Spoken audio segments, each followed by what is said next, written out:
Hello, and welcome to another episode of A Trip of a Lifetime podcast with me, Celeste. And me, Jasmine.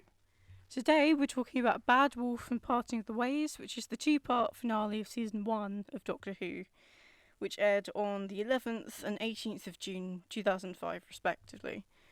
It was directed by Joe Ahern and written by Russell T Davies. And what were your general thoughts on this two-parter? I really liked this. This was one of my favourite two-parters out of Series 1, and I feel like it ended it nicely for Eccleston. Yeah, they definitely gave him a nice send-off, and I think this one's quite unique in the sense, regeneration-wise, that they clearly knew that Eccleston was leaving in advance of writing and filming the last episode, because with every other Doctor, they've regenerated in an extra special that's kind of tagged on to the end of their season, whereas this is the season finale.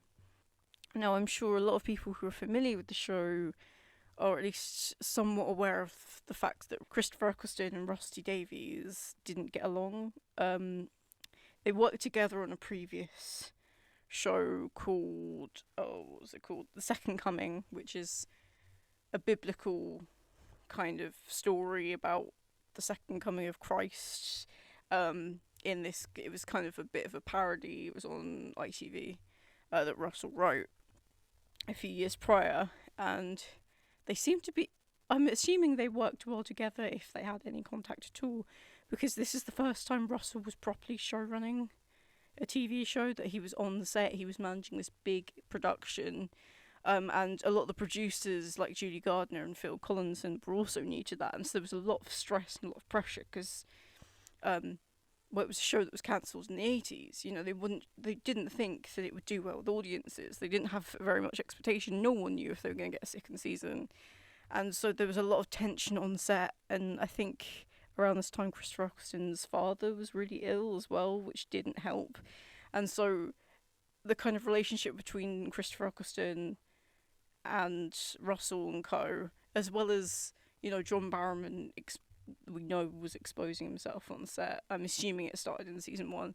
There's also the stuff with the actor who plays Mickey, although by the sounds of it, the people that have come forward to do with that on the set of Doctor Who were like drivers and runners, and it seemed to have happened offset, so not many people were aware of it. So I don't think that was a problem. But also apparently Billie Piper herself, this was her first major acting gig, and so I think Eccleston mentioned briefly once that she was quite inexperienced, at least to start off with. Like, they didn't have any problems with each other. It was just, you know, she was getting used to acting, whereas he'd been around television for over 10 years at that point, if not 15. So that is the main reason why Eccleston left. And then there were problems with the statements that BBC announced him leaving, saying he was tired, which caused him to get blacklisted off British television for ages because people just didn't want to work with him, so he had to go to America for ages, and is only now starting to work again in the UK in the last 5 years, and also is starting to repair his relationship with Doctor Who as a property slightly, because he has no problem with the fans. He absolutely loves the fans. He goes to the conventions now. And he now does Big Finish. Like, he has no problem with the show or the part. It was just the people he was working with that were the problem for him. Anyway, let's actually get back to the episode rather than the politics surrounding the actual set. I guess Russell, in the true kind of way any dystopian writer writes something, is he looks at the problems that are going on now and kind of thinks, well, what would happen in the future if I exaggerated this?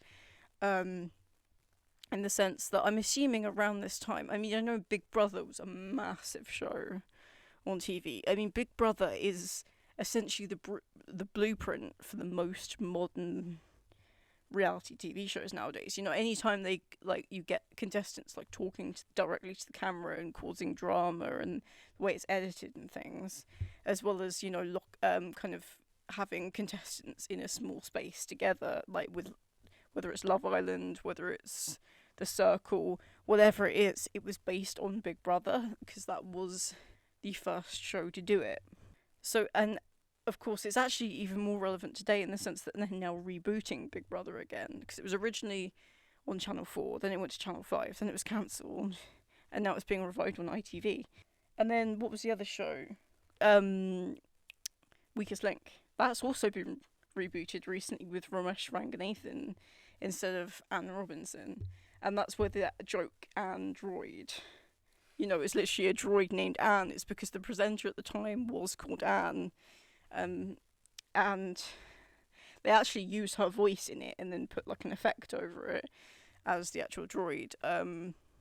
So there were lots of jokes. Some of them are quite outdated. Like, for example, Suzanne and Trini, who are the two fashionistas that those bots that are with Jack are based off.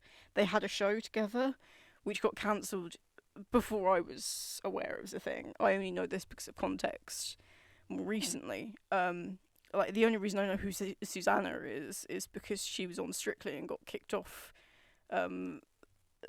She got eliminated first because no one liked her because she's not the most likeable of people. But they kind of riff on that with, like, in the kind of the fashionistas that are constantly, insulting you with backhanded compliments kind of thing. And Russell is very clever with that. Like, he tries to take pop culture and infuses it in his work. He does it again with Years and Years, with having people appear on Pointless and stuff like that. So I'm kind of hoping he does that in his new era, because obviously some of the references in this are very outdated. Like, I don't expect everyone my age to know. I think, well, people our age, they probably know what Big Brother and The Weakest Link is. But people a bit younger than us might not do, because they might not have, A, watched it, and B, they've been cancelled more recently and then revived. So it's kind of like a flip of a coin whether or not they know those shows. Whereas the Suzanne and Trini is completely outdated, and if I didn't know the context, I'm assuming you didn't know who they were. I vaguely did because of Miranda Hart, that show. Yeah. But I only knew it based off what she said, not like who they were or anything. Right, okay. When we're talking about the elimination, obviously when we know about elimination, it's, you just get sent home, and the Doctor even makes a joke out of it in the sense that, once you get kicked off, you get like a book deal and you maybe release a single and all this stuff, and it's basically, it's the influencer before influencers were a thing, before social media was a thing, Does that make sense? Yeah. Like, I'm a celebrity. Well, yeah, but I'm a celebrity. You already know who they are before they go on that. But I mean, like, when influencers go on, say, people go on Love Island, right? Like Amy Hart, for example, I'm going to use because she's actually local. There's to where we live, there's a funeral director called by a guy called Ian Hart. Amy Hart is his daughter. Anyway, and so no one had heard of her before she went on that program, and then she became an influencer afterwards, to the point where she actually donated some clothes to a local charity shop, and a whole load of people went to that charity shop because she'd sold her, she donated clothes to there, if that makes sense. So, it's they gain these massive platforms after they go on the show, to the point where nowadays instead of just winning the money or just going on TV, the reason why they now do this is to become influencers, so they can gain a following and make money out of doing content online instead of getting a 9-to-5 job, which is actually why so many people are now complaining and saying that a lot of reality TV doesn't feel like reality TV anymore, because the drama's not there, because a lot of the contestants are trying to create themselves as an influencer type person on the show, if that makes sense. They're not being real people. Anyway, so there was definitely a comment about oversaturation, because I'm assuming at this point, when Russell wrote this, that Big Brother probably got a spin-off with Celebrity Big Brother, and probably got a spin-off in the US and things like that. So it's just kind of the commercialization that once you see one thing that works, it'll just keep doing it to death and keep repeating it in reruns and all this stuff. I think that's the comment on it, is, TV that's easily created but doesn't have much substance to it. I think what I was about to say was the elimination aspect. I was going to go on to that, in the sense that when we think of elimination, we're like, oh yeah, they're just going to get sent home.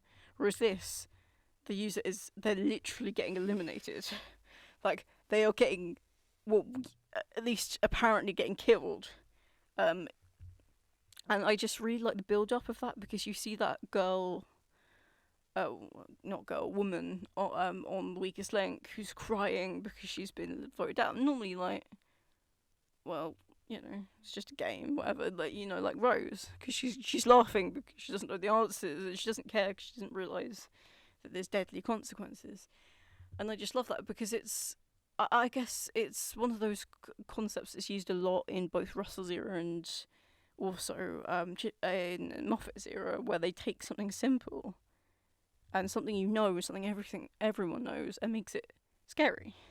Whether it's the shadows with the Bastion or the statues with the weeping angels, in this case, it's game shows. It almost feels a bit like Saw, in a sense, because they're getting eliminated one by one in these games, if you like. I mean, it's not nowhere near as brutal as those films, but it's that kind of concept. Starting at the very beginning, I really like the sudden and mysterious start. We are unaware of what's going on. The Doctor's just appeared in this strange place. Even he doesn't know what's going on until a little bit later on when he remembers. It's that it has that nice element to mystery, which we don't really have in many Doctor Who episodes, do we? Quite a few. But in terms of the fact where the Doctor's just in this unusual place that he doesn't know, right? He doesn't know how he got there. He doesn't know why he's there. He's just there. Okay, yeah, we don't get that as much often, but to say there's no mystery in Doctor Who, I don't think is correct. But no, I get what you mean. Like, the Doctor's completely out of his comfort zone.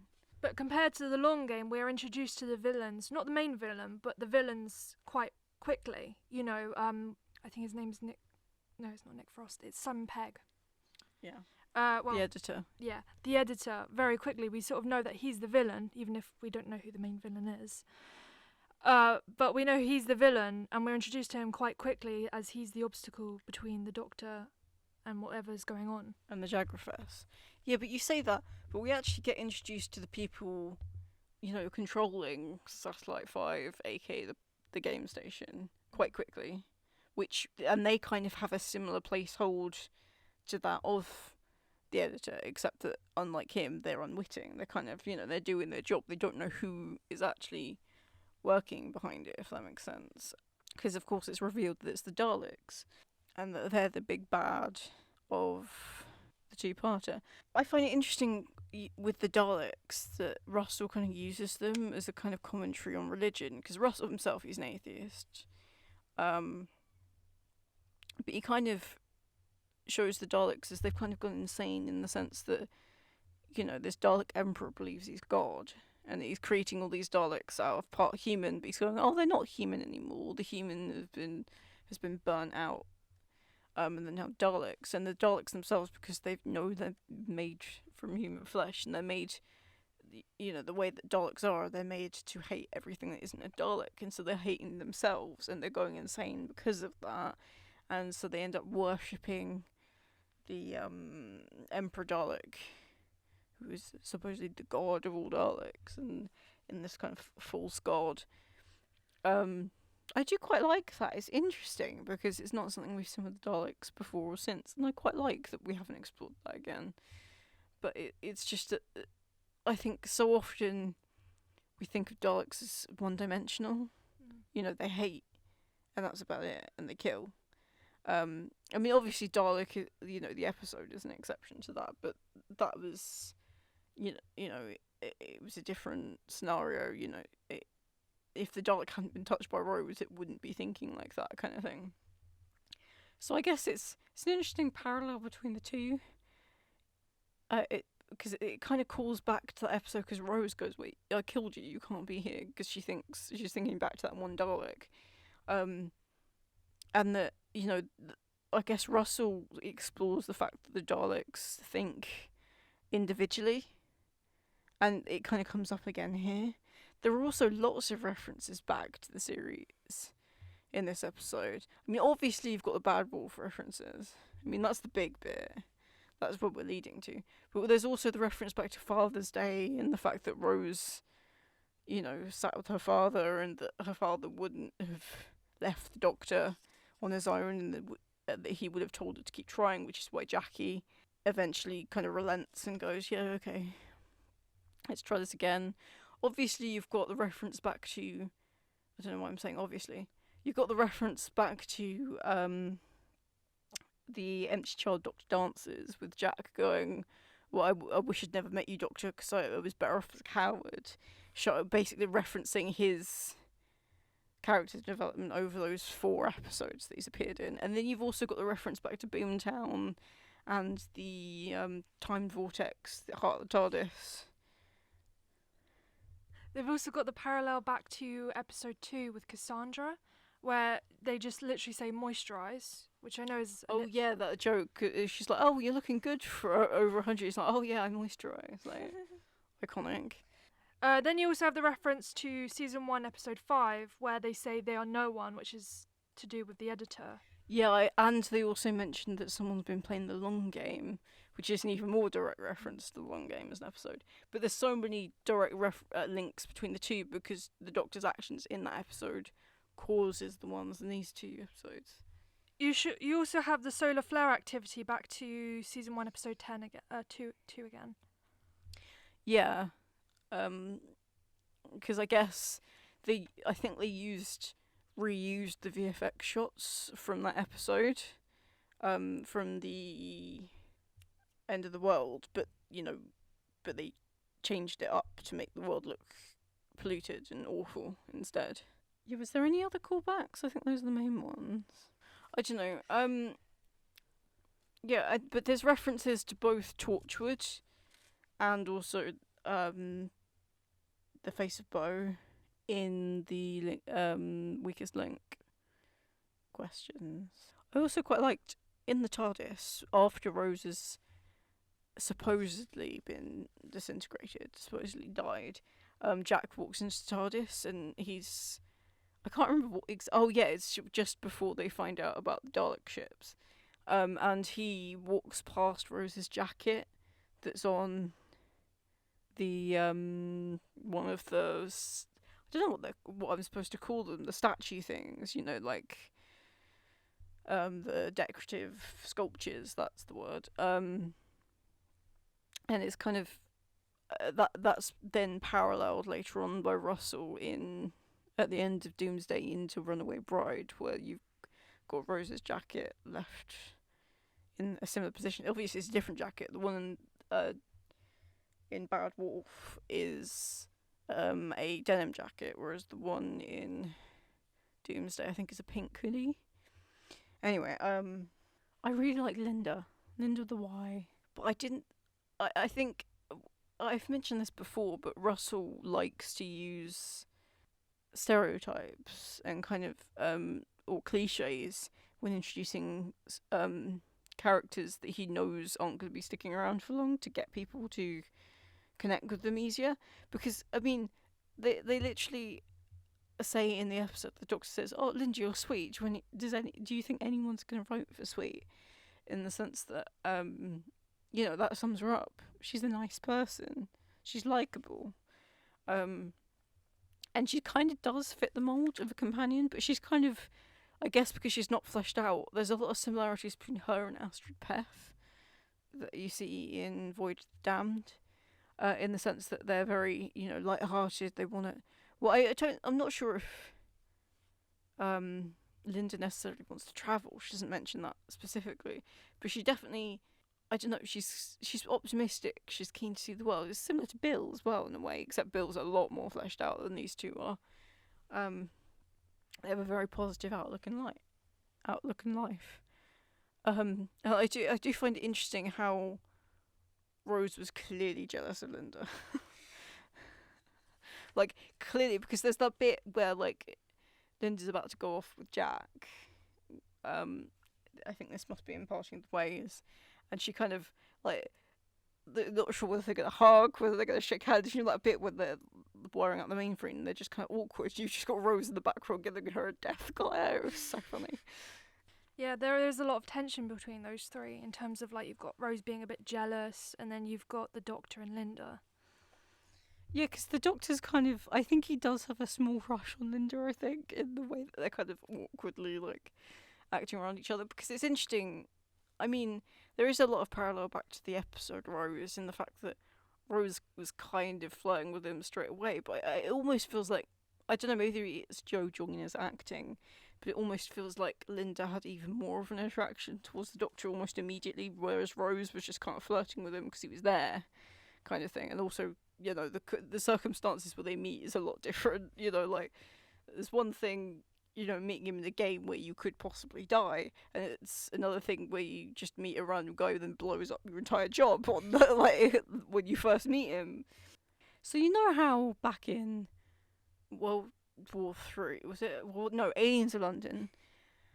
You can see the moment the Doctor falls in love with Rose, right? Well, in Bad Wolf, you can pinpoint the moment that Rose finally falls in love with the Doctor, or at least realises she's in love with the Doctor. And I think it's not when she gets sent back to London like I expected. It's when she's, you know, you've got the screens, right, and the Doctor is standing with Jack and co, looking at the Daleks, and the Daleks have got Rose held hostage, and it's when he's kind of basically shouting that he's going to get her back, kind of thing. It's that moment, I think, she realises she's in love with him. Also, it's interesting when it comes to Mickey. I kind of assumed at this point, since he now knows that she's in love with him, right, that he'd just give up. Like, I kind of assumed at this point they've broken up, but, like, in the next episode that we'll be discussing in the next episode of this podcast, the Christmas Invasion, there's still very much kind of hugging and things going on between the two. I mean, there is a point at the start of New Earth where Mickey's like says to Rose, "I love you," and she does not say it back. She just says, "Yeah, bye," kind of thing. And it's at this point, it's clearly, I think Rose thinks they've broken up. Mickey still thinks they're together because she hasn't actually said that they've broken up, kind of thing, and he's still clinging on. And it's not until he goes off with them in the TARDIS that he finally realises, yeah, I've got no chance here. Because I think he's kind of holding on to that slight hope, if that makes sense, that something will happen. I'm just going to quickly talk about one of the characters who are in it, but they're not like the main characters, but they've been in both episodes, and it's I don't know the character's name. Roderick, who's played by Patterson Joseph. Ironically, I know this is obviously 2005, so this is quite a while back. This is at least a decade, well, more than a decade ago. Well, it's almost 20 years ago now. Not quite, but almost. But more than a decade ago since a show that he was in aired, which was also a time travel show called Timeless. I mean, I'm going to be honest, it's not that difficult to star in more than one time travel show. I just wanted to mention that. Yes, it's good. It's a cool piece of trivia. Roderick as a character, he basically, first of all, I feel like Russell kind of uses him as an example of the almost like the right wing people, in the sense that I don't know why I said it like that, but yeah, in the sense that he literally prioritises money over safety, because everyone's trying to get people evacuated, and he's shouting there like, "Do you know who I am? I want money." Blah blah blah. Like, he's literally shouting at these poor members of staff who just want to get out of there. Amidst this kind of riot. And then, of course, when Jack comes down with Linda and the others, and they ask for recruits that are going to help them take down the Daleks, he's like, "Oh, Daleks don't exist," blah, blah, blah. It's kind of like a conspiracy theorist thing. You know how people deny climate change? Or, recently there's been that, American conspiracy theorist Alex Jones, that has been basically he's been, you know, spouting right wing rubbish for the God knows how many years, like a couple of decades, and he's basically been going on about how the latest school shooting was staged and it was a whole load of actors, and because of that a load of people have been harassing the poor parents of these people who've lost their own children, and they've then obviously sued him for, you know, harassment, and a whole load of his documents and stuff got accidentally got sent to the opposition. So he's been, I think he's had to pay a whole load of money, and I'm not sure if he's been arrested or anything. I don't think he has. But it's kind of feeding into that people will believe anything if they're radicalized into thinking it, you know? There's also some other additional themes in here. So you've got obviously the Big Brother sort of. I know that is Big Brother, but they've got the whole idea of like they got like loads of eyes on like the windows and doors, which is symbolic, obviously, of Big Brother's watching you. Well, yeah, that was the actual set, Yeah. the Big Brother set. Yeah. Okay, I've never seen. I'm pretty sure they used. I'm not sure if they used the actual Big Brother set at the time or whether they just built one that looks similar. But that logo, the eye logo, is the logo of Big Brother. Because it is playing on 1984 of the idea of Big Brother, because that's where it's from. That's what inspired the show. And then you've also got close-ups of the people's eyes occasionally. Although I know there's at least one close-up of someone's eyes, or like the eye part of their face. You've also got the idea of travelling versus mundane life with Rose, like towards the end, or nearly the end of, or halfway through the second episode of The Parting of Ways.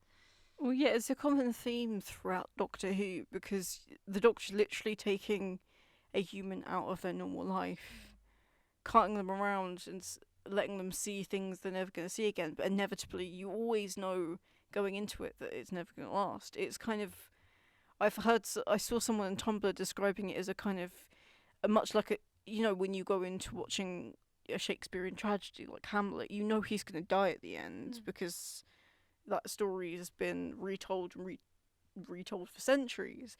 Whereas it's kind of similar with Doctor Who, because there's no way a companion. It's very rare that a companion leaves of their own accord, like Martha, because they either get left behind, they die, or they get their memory wiped. And there's always an element of tragedy because they always lose something. And in a way, it's a nice kind of callback to Rose, the episode Rose, almost, because Rose was kind of like almost static, if you like, kind of. She was stuck. She didn't know what she wanted to do with her life, whereas now she does. And I'm pretty sure it's canon that she joins the this is a bit of a spoiler. That she joins Torchwood in the parallel universe. Yeah, you've also got a lot more references to the Time War, because I guess Russell almost very cleverly says what the Doctor had to do in the Time War without actually saying it, because he pits the Doctor. He puts the Doctor in this situation where he either lets the Daleks convert all the humans, or he blows up everything, including the humans. Obviously, Rose comes in and saves the day later on as Bad Wolf, but it's that almost trolley problem scenario. You do know the trolley problem, right? Where I think it does vary, but I think there's 5 people on one side of the track, and then one person. I think it's either one person or just one person you know really well.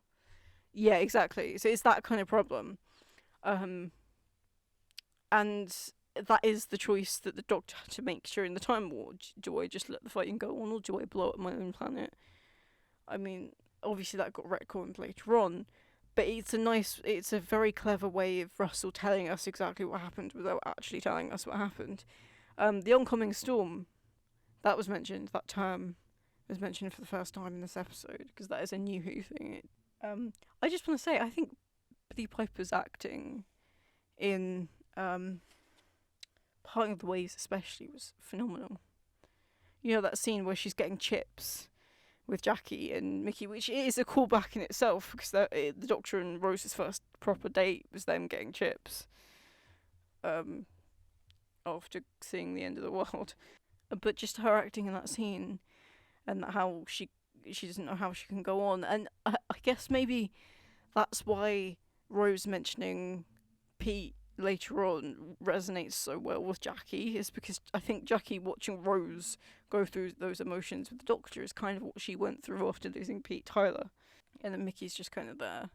I don't know, Mickey's kind of annoyed me in this episode, because once again there's always that selfish element of, well, I'm not going to leave you, I'm always going to be here, blah blah blah. He does it again in Christmas Invasion, because he's like, oh, I'm not going to change my face, blah blah blah. It's just, I kind of get it, because he's quite insecure, but he's also annoying at the same time, you know what I mean?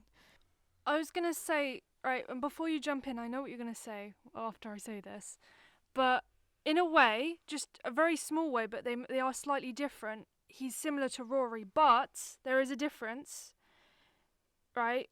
Rory in a way compares himself to the Doctor to the point where he's like, "Oh, you're going to choose him over me," whereas Mickey is like, "You should choose me over him." I get that, but I think unlike Mickey, I think Rory would have let Amy choose the Doctor if she wanted to, because I think he's more selfless. So I do get that, but and you also get the fact that both of them learn to be more confident in themselves. But I do think, to a certain extent, Rory doesn't mold his entire personality around Amy. Like, he loves her and he chooses to stick by her and to, chase after her.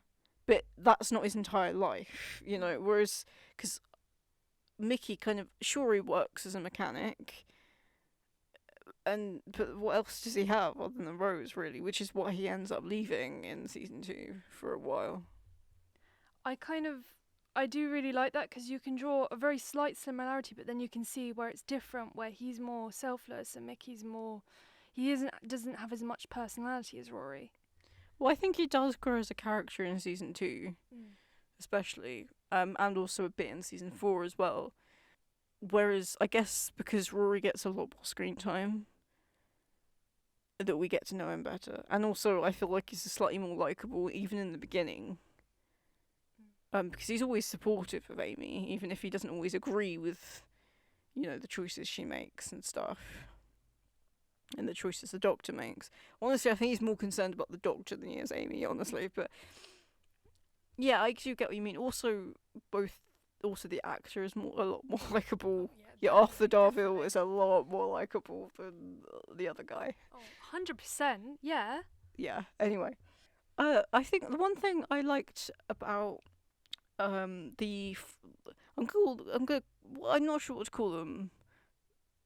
The freedom fighters? I don't know. The at the end with Jack and co. Who were fighting the Daleks.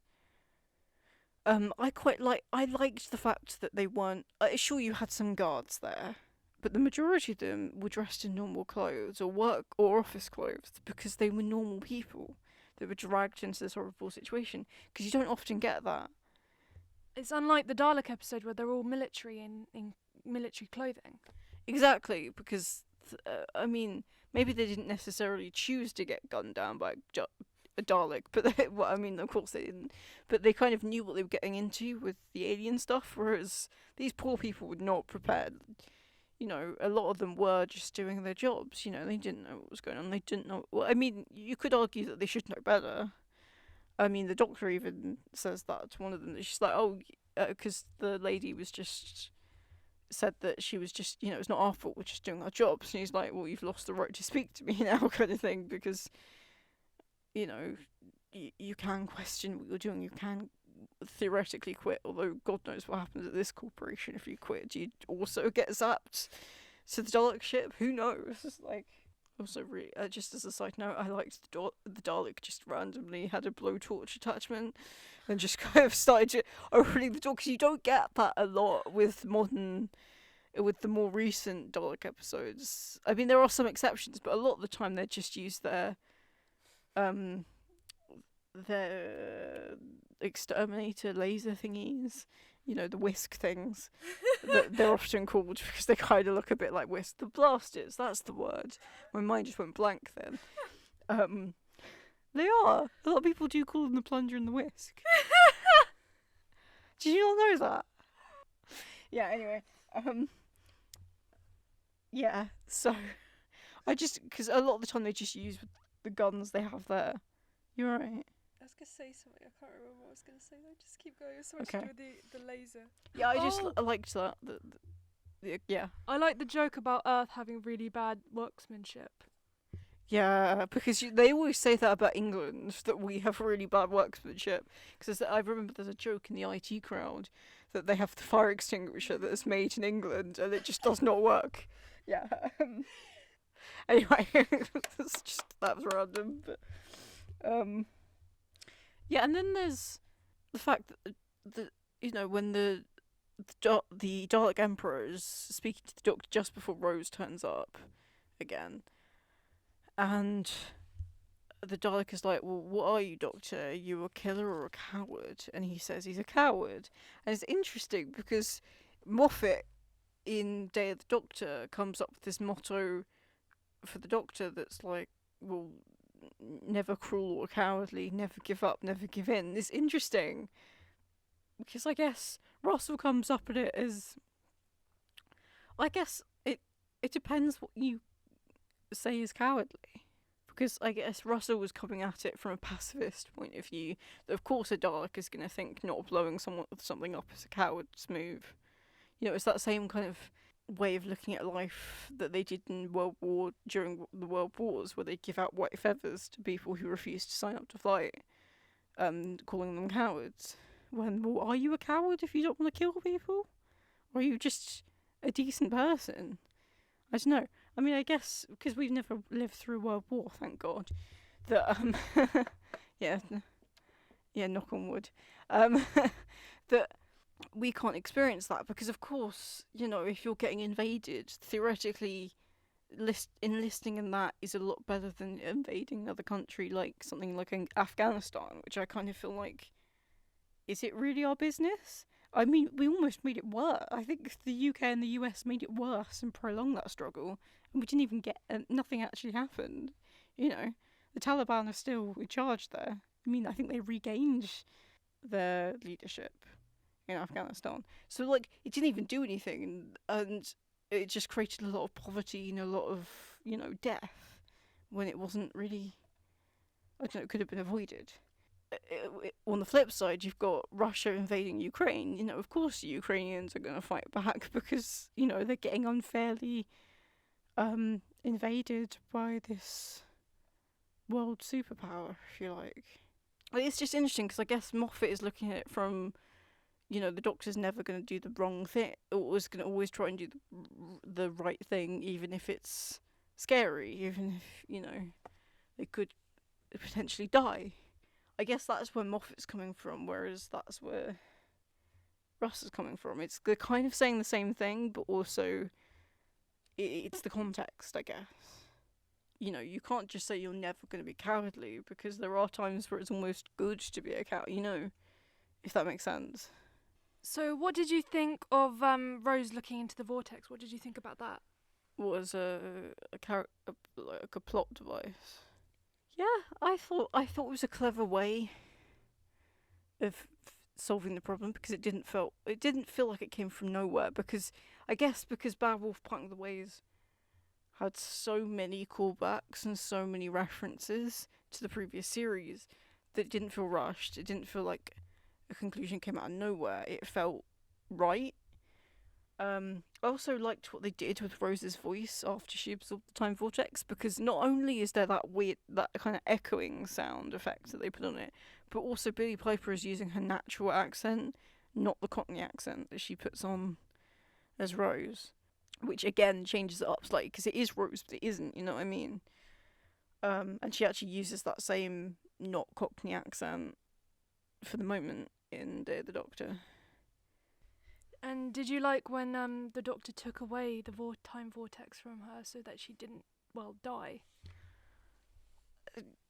I did think it was a bit cringy. Like, it's just there. I think you need a doctor. Like, they're just, you know, I can't take that seriously, especially because I've seen, you know, the Honest Trailers channel. They did one for New Who, and they used that in the beginning of just kind of like soap opera dialogue. Because it does kind of sound like it could come from like a Spanish telenovela kind of thing. Almost, it does. Saying that, I'm not going to say it now, but there's something in the next episode that I felt very cringy, like a line. And I was like, oh no. Yeah. I enjoy it. Like, I liked how they did it. One thing I am going to say is I think I figured out why I prefer 9 Rose to 10 Rose.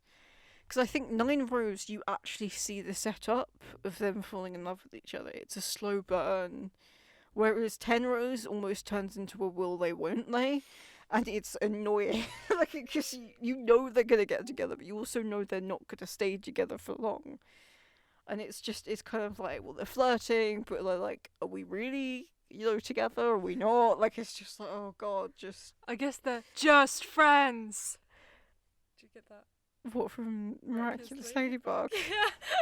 Ladybug? I don't think either of them view each other as just friends. I just don't think either of them want to say what they are.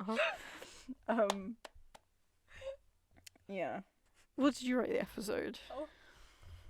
Oh yeah, I don't need that. You getting your notes? I wrote it as an 8 out of 10. The first one I wrote as a 7, but I'm going to collectively say an 8 out of 10. Yeah, I rated it an 8.5. I was like, I almost rated it a 9, but I was like, I don't think it's quite there. It's not far off, but 8.5, yeah. Very, very enjoyable, very good finale. Barcelona. Do they? I don't think they ever actually go to Barcelona. No, but they do mention it. Yeah. Anyway. Also, I liked how they I liked how they handled the regeneration for the new generation of Doctor Who. Yeah, because I almost forgot to comment on this. Yeah, they had to kind of quickly explain what regeneration was, because obviously all the children at the time and the people that grew up in the 90s wouldn't necessarily know what Doctor Who is because of the wilderness years.